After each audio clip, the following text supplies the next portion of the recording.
you does really good math. It's a PhD level math. But it took a while. Look how Oh, long it took, I mean, what are we, get 3 to years that. in now? Yeah, it took a It while. took 3 years to get here. So thankfully it is here now. And have you tried Canvas yet? Are you in? Do you have access to that? Canva? Canvas. No. Oh, no. What is Canvas? You're not paying for OpenAI anymore. Right? No, I went to u.com and I stopped paying for OpenAI. Now, I don't know, because you then can't build Chat GPT bots, can you? Nope. Because what they've done. I mean, I don't can know build if it in the this is API side. Yeah, this is for the Plus users, I believe. Now, can't here. I'll play the video. I think I played it for Ray real quick. But if you go and look up Canvas for OpenAI, oops, I spelled that wrong. It's right here. I'll just play this real quick. I think I got a desktop share here somewhere that we can look at this display. Is it under Chat GPT or is it something different? It is under AI. OpenAI just dropped the biggest Chat GPT upgrade yet. Meet Canvas. So this is the video. I'll just actually, I think I can give us some audio on this. Let me see if I can. Oh. Let's see. I don't know if you'll be able to hear it, Ross. You might not. Let's see what happens here. Let's play it, see what it says. If you're into AI, writing, or coding, I'm going to mute here and watch it on the stream so I can hear it. Yeah, I want to make sure I have a stream going out for this. So let me play it. Make sure I have some audio. You're going to want to stick around because this is big. OpenAI has launched a brand new feature called Canvas, and it's not just a minor tweak. This is something that could genuinely change the way we collaborate with AI, especially for those of us working on more complex projects. I've gone through everything from demos to behind-the-scenes details, and I'm about to break it all down for you. So let's talk about it. All right, so if you've ever used Chat GPT to write an email or generate code, you've probably noticed it's pretty good, but it still struggles with longer, more complicated projects, right? Well, OpenAI has been paying attention, and they've come up with Canvas, an entirely new interface that takes Chat GPT beyond just the basic chat window. With this new update, Canvas lets you work alongside the AI in a side-by-side window. Instead of typing commands into a chat and waiting for a response, you get a dedicated workspace where both you and Chat GPT can fine-tune ideas together. You can directly generate text or code in Canvas, highlight sections for the AI to focus on, and then get suggestions, edits, or even complete rewrites. Okay, so here's how it works. Right now, Canvas is rolling out in beta for ChatGPT Plus and Teams users. If you're on the Enterprise or EDU plans, you'll get access next week. Eventually, when it's out of beta, it'll be available to everyone, even on the free tier. But for now, you got to have one of those paid plans to use it. So how do you use it? Well, you can either manually select GPT-4o with Canvas from ChatGPT's model picker, or, and this is cool, ChatGPT will detect when Canvas might be useful for a project and automatically open the window for you. For instance, if you're writing something lengthy or working on more complex coding tasks, Canvas automatically pops up. You can also just type "Use Canvas" in the chat if you want to open it manually. Now, for my writers out there, this thing is a game changer. During a demo, OpenAI's product manager, Daniel Levine, showed how you can use Canvas to generate emails, for example. So you prompt ChatGPT to write an email, and instead of just getting it in the normal chat format, it opens in the Canvas window. From there, you've got a bunch of cool tools at your fingertips. Let's say the email is too long. There's this little slider that lets you adjust the length, make it shorter or longer. But here's where it gets really fun. You can highlight any specific sentence and ask ChatGPT to make it sound friendlier, or, I don't know, even add emojis to lighten the mood. You can also translate the whole thing into another language right there in the canvas. It's super flexible. One really cool shortcut for writers is something called the final polish option. This essentially checks the grammar, clarity, and consistency of your draft, so it's ready to send out or publish without you having to comb through every word. Think of it as your editor on standby. Want to add emojis? Sure, there's a shortcut for that too. You can just sprinkle them into your text if that's your thing. And if you're working on something more in-depth, like a blog post or a longer document, ChatGPT can suggest inline edits, point out potential improvements, and even rewrite the whole thing for you. You can toggle between different versions of your text, so if you don't like the changes, no worries. You can roll back to a previous version. Now, if you're a coder, This is where Canvas truly shines. I know a lot of us have been using ChatGPT for quick coding fixes or API generation, but it's not always ideal for larger projects. But with Canvas, OpenAI has added a bunch of features that make coding way more collaborative and easier to track. Here's what you can do. When you generate code, it shows up in the Canvas window, and you can immediately add comments with a simple button press. This is super useful for those of us who want inline documentation. Highlight a section of the code, and you can ask ChatGPT to explain what that block is doing or answer specific questions about it. But it doesn't stop there. They've also added a review code button, which will look at the entire script and suggest specific edits. Let's say ChatGPT finds a bug or sees room for improvement. It will make those suggestions, and then you can either approve, tweak, or reject them. If you approve, ChatGPT will try to fix the code itself. You're not just getting help, you're actively working with the AI to improve your code.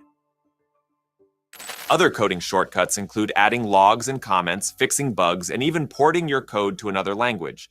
You can translate code from Python to JavaScript, PHP, Java, C++, etc. This AI assistant goes beyond coding. It integrates seamlessly into your... I dare you to use.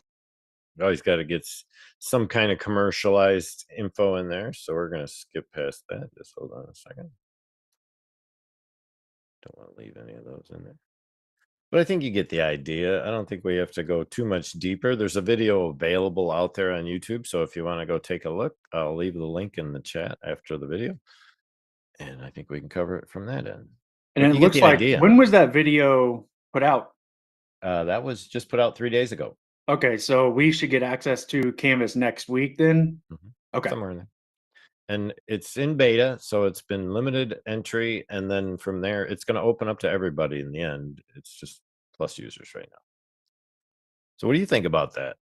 I think it looks awesome. That's one of the biggest pet peeves I have about the system, is that you have to wait or stop the generation of the AI to be able to give it a new command, and to be able to work side by side with it, pull out certain snippets of code, certain snippets of a post or copy or an email. I think it's a genius next step to help do this.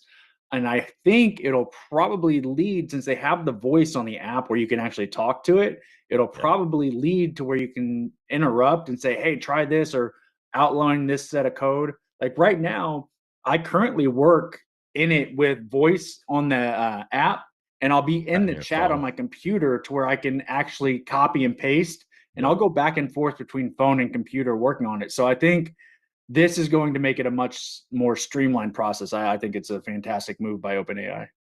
Yeah, they needed something, because when you really just look at, and we can go back just as a quick example of the user interface. This is my desktop version of a Chrome basic sandboxed app for OpenAI's ChatGPT.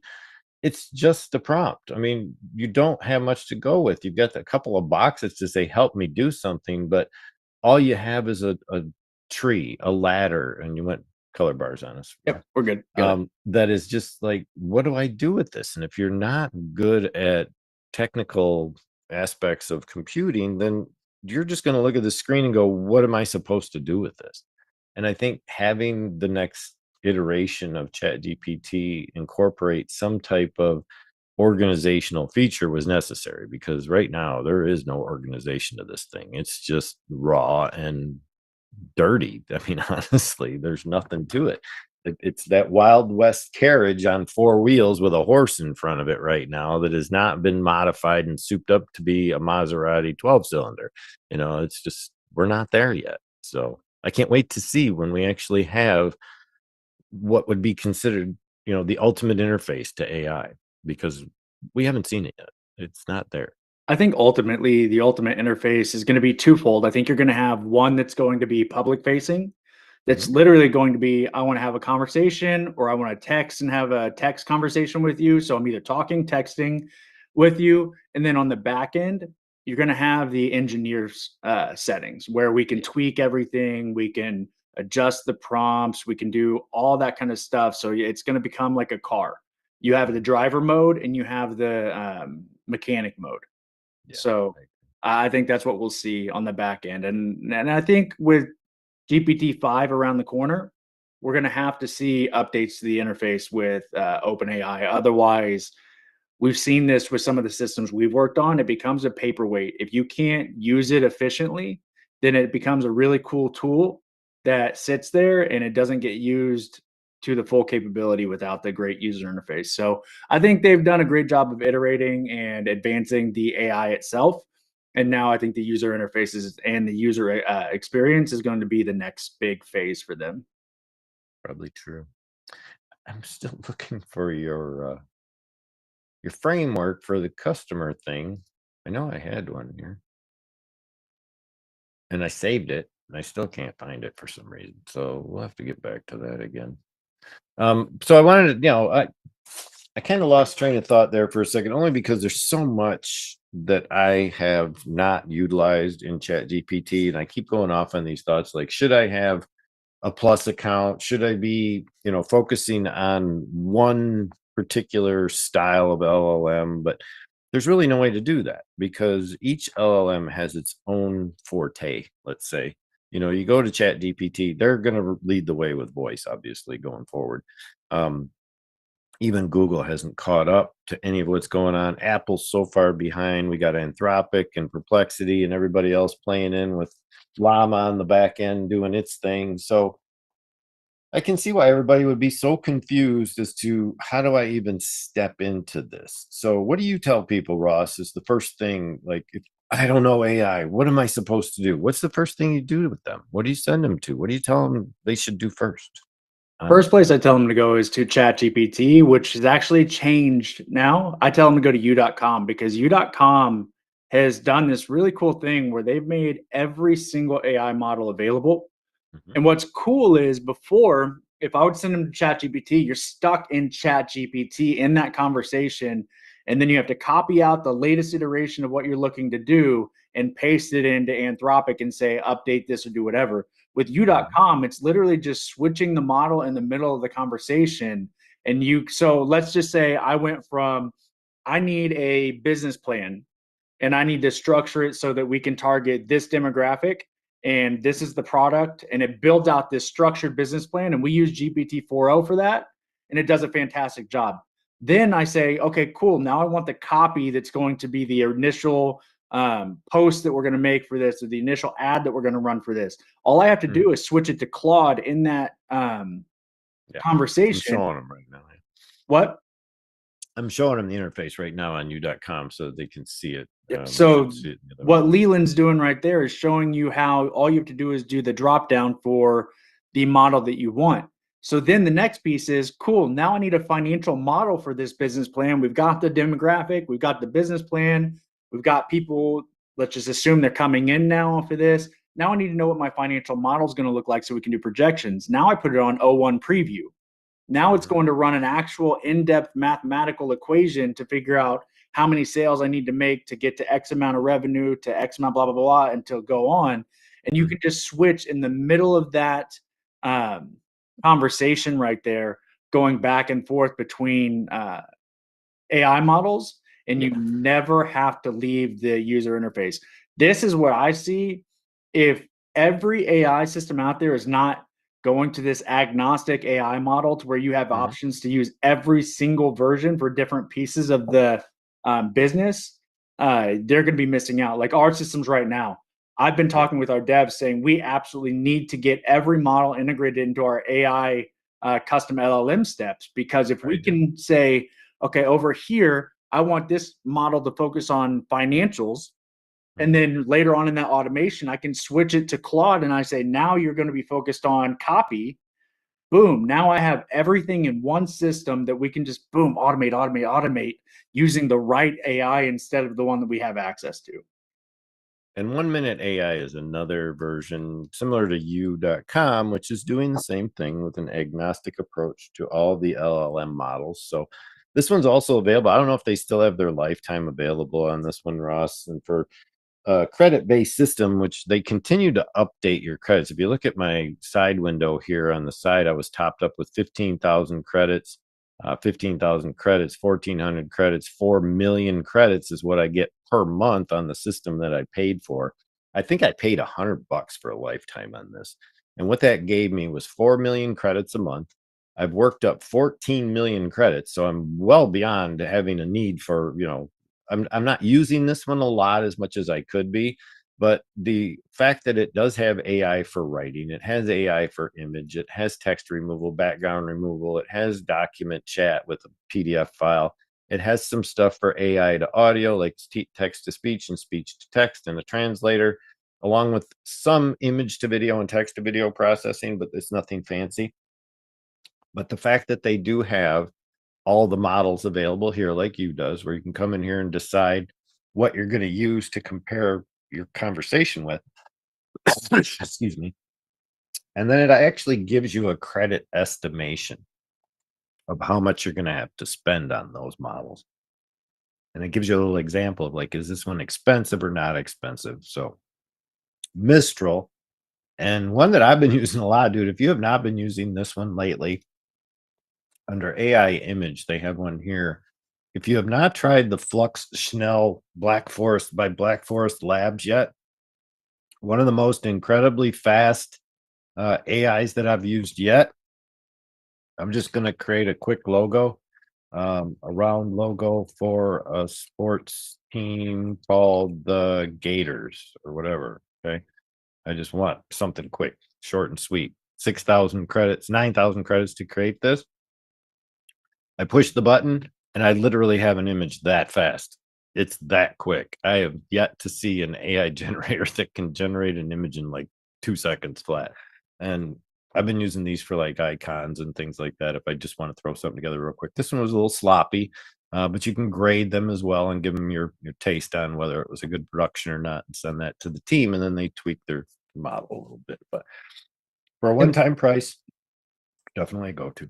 Is this so this one gives you the option to use an individual AI model or all of them simultaneously. Is that Yeah, you can fire the gun and let them all take the same prompt at once and see which one you like best. That's what I like about that. how does that work? How does it give you one response or does it give you multiple responses? No, it gives you all of them. Check this out. So if I'll go back to the prompt, I'll go to my multi AI chat, and if I set the settings here, I can add in several models at once. So I can do the preview, I can do the mini, and you can see they just all stack here. So if I add mini in, if I add 4.0 in, but let's say I take out most of these GPT models and just leave like OpenAI's 4.0, take out the preview, use Mistral, maybe Gemini from Google, and Claude Haiku. And then I can get a credit estimation of what each model is going to use within my system, at what context length I'm using based on the cutoff date of the model. So I know exactly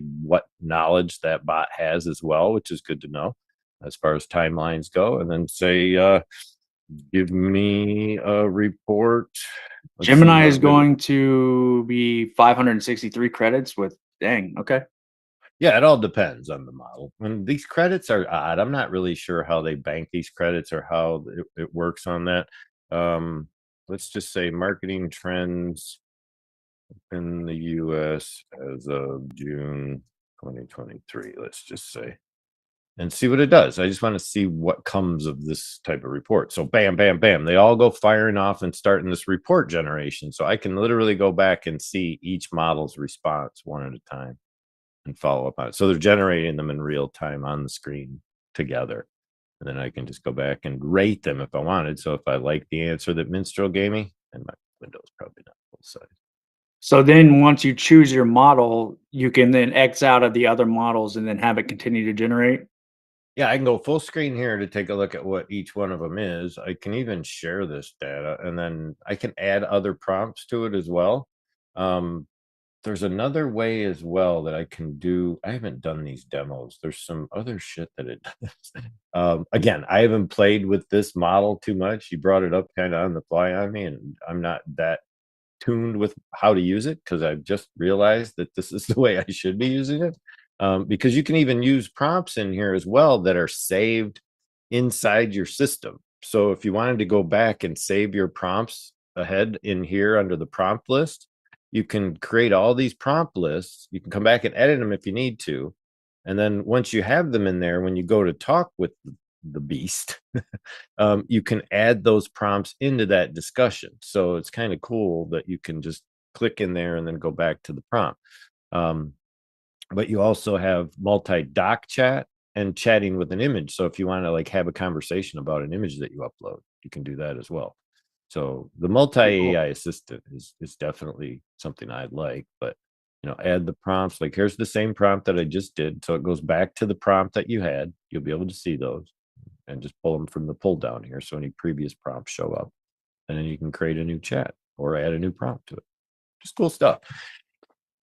Always is cool. changing, dude. Always changing. Well, and this is what you hear the saying, "Rising tides raises all ships," right? So Yes, sir. if you have every single one of these LLMs, your system is going to rise, regardless of who wins. If you're reliant on one LLM, what happens if that LLM goes bankrupt? They're playing a big game with that costs lots of money to operate. If you're running one model and it goes under, you're screwed. Your product is done. And then you have to take downtime to integrate the new systems. And at that point, the prompting all changes instead of just building with all of them at the same time. I like what U.com and OneMin is doing. Like, I think those are some smart systems, and I'm gonna dive into the 1 minute AI and see what I can learn about that because it looks pretty solid too. They are both what I see as perpetual philanthropic type builds, where we have very high end entrepreneurs, I believe, at the top of these chains.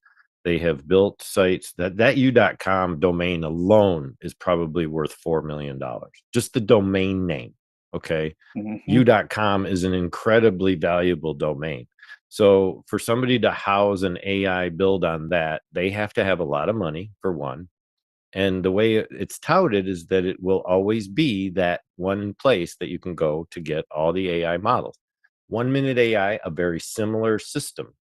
If you look at the brochure, if you look at their website and go through everything on there, it's very much relevant of what I see of another philanthropic type build, where you have people with a lot of money offering up services to people who don't to get access. It's opening up that access point for people that might not have it regularly. Kind of like Zoom, they do the same thing. They offer partnerships with other builders that offer Zoom at a discounted rate for those that might not be able to get it at an enterprise level. And that's kind of what these guys are providing for the AI. Good stuff. I know we didn't touch on the AI prompting like we would have liked to, but the workshop starts next at noon. So we're going to move over to that. If Ross can hang out with me for a little longer, we're just going to go through some of the additional prompt styles that we talked about last week, so you guys get a little better understanding of how we generate prompts over here. We're going to continue this process because it's all about the prompts. If you don't understand prompt engineering, you won't really ever understand AI conversational generation of images, video, text. Doesn't matter what it is, you got to know how to tell the AI to give it to you. So Ross, you got anything else? That's it. I mean, I'll say you gotta have technical knowledge of what you're talking about. Typically, you can get probably 75% of the way there, maybe 80% of the way of where you want to be without technical knowledge. But that last 20% is going to come in with that technical knowledge that's going to set you apart. So if you are an insurance agent trying to build content for a contractor, you may have some of the knowledge, but you're not going to have all of the finite knowledge. That contractor is going to have to come in and say, here's the lingo that I use, here's what actually happens in the process, and then they'll be able to fine tune it that last 20%, and vice versa. The contractor is not going to know all the intricacies of the insurance process. So if you're going to do this, talk to it like an employee that's working for you or just a human being, because what is AI doing? It's imitating the conversational style of humans. So if you talk to it like it's a computer and just like, do this or make a picture, blue, green trees, all this stuff like people I've seen do, or if you're talking to the AI and you say something that's just disjointed because it's not like you're talking to a human, it's not going to get the full context of what you're trying to say. You have to talk to it like you're talking to a human. And that's the real secret behind prompting AI, is talk to it like a human, like you're explaining something to somebody and you're telling them what you want them to do, full detail, full lingo that you're trying to use, You got to remember the AI is trained on all of human history on the internet right now. It's learned from us, so it's going to interact like us. And therefore, you have to interact with it like it's a human and not like a computer. Yeah, I think that's the biggest part people need to grasp is that it's all conversational. Stop thinking in terms of, and really when we talk about lingo and technical jargon, all you really need to know when it comes to conversational AI is what you do, what you know best. Mhm. Your skill sets are what you need to relay to the AI. It's not any different than asking a subordinate to give you what you want in business. You're just simply referring to someone that's on the other end of a screen rather than able to shake their hand. So it's a little different process. All right, Ross, that's it for us today. We will be opening up the workshop at noon. So go register over at bestai.tv. It is a new registration link. So I apologize to anyone who signed up last week for the meeting link and found out that we were on a different channel or that you couldn't get into the Zoom or whatever you may have encountered. There was really no control on our part over that. It was the Zoom end that took that link away from us and made it a little more difficult to start the broadcast today. So from here on out, it is a webinar. Sign up on the website. You'll be signed up until December 24th is what I have scheduled for the last broadcast. If we even make that day, that is Christmas Eve. So if people are tied up, we're not going to do a show that day. Most people don't work Christmas Eve, but some do until like noon. If we decide we're not going to do it that day, we'll just shut it down. We'll let you know ahead of time. So for the nearest future, let's anticipate we won't be, but if we do come out live, it'll be like, have a Merry Christmas kind of thing to all the folks and a happy, Hanukkah for everybody else. So we'll just go from there. All right, guy. You have a good one, dude. I hope things Yes. work out and stay safe down there, dude. I know things are not fully. I mean, how far are you from Asheville? I'm about 3 hours from Asheville. It didn't really affect us that Yeah. much, but I've got a lot of friends that are in the mountains I'm that it sure. did affect. So that's why it means so much. But I mean, right now we're safe. Like we had no issues here at all. We had rain, some wind, minor stuff. No, It's the mountains that are hammered. I just want to commend you, Russ, for taking action. Me being a first responder for a good period of my life over the last 20 years, which I don't respond anymore like I used to. But as a firefighter, it's a call to action for not everyone. And it's one of those things that people tend to run from danger. And when you run to danger, you're a different breed of individual. So I just want to commend you for that. Appreciate that, man. That's seems easy from this part. I never feel like I'm doing enough, but I took the skills that I have with tech and built out something that is organizing relief efforts. Speaking of, uh, if anybody is giving anything to donate for the mountains, right now there's plenty of water, there's plenty of food. Everybody's been giving that. What we need up there are generators. People do not have power; they're still cut off. And if you can donate to a fund that is taking that money and buying generators, or send a generator up. It doesn't have to be a big generator, just something that people can use to power their freezers, their refrigerator. Their food is going bad up there right now.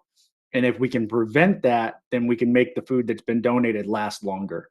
But we need to come together as a country and help. And keep in mind, Florida is probably going to be in the same boat here very soon after Milton rolls through. So we've got some major disasters coming, and we've got a lot of people in dire need of assistance, and for America to come together and be there for them. You would want the rest of the country to come together for aid if you were in that situation. So let's sacrifice a little bit right now as a country to help those in need. Yeah, all I can say is the government's not there to help you right now, folks. They have lost their credibility completely in this entire ordeal, as far as I'm concerned. They failed miserably, both in FEMA and even at the highest levels of government, as far as their response to this crisis. So, sorry to see it go to that, but people, you're going to be relying on each other this time around and Yep. probably for the foreseeable future. All right. Take care. We're in the workshop. So if you want in, we will let you in the Zoom. If we don't see anybody show up today, we'll break away, have lunch for ourselves, and get more stuff done because we have other things to do. But we're happy to help. We may record a quick 15 minutes worth of broadcast if we have to. But otherwise, the workshop's for you guys. It's not for us. We don't need to be here. We know this stuff. If you want.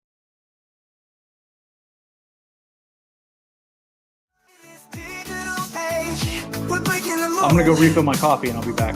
With AI fusion, let the story unfold. From love to business, the future is here. Unlock the potential, make it crystal clear. Yeah. It's time to fuse, let the sparks ignite. AI in action, reaching new heights. Love and business blending into one. AI fusion, the journey's just begun.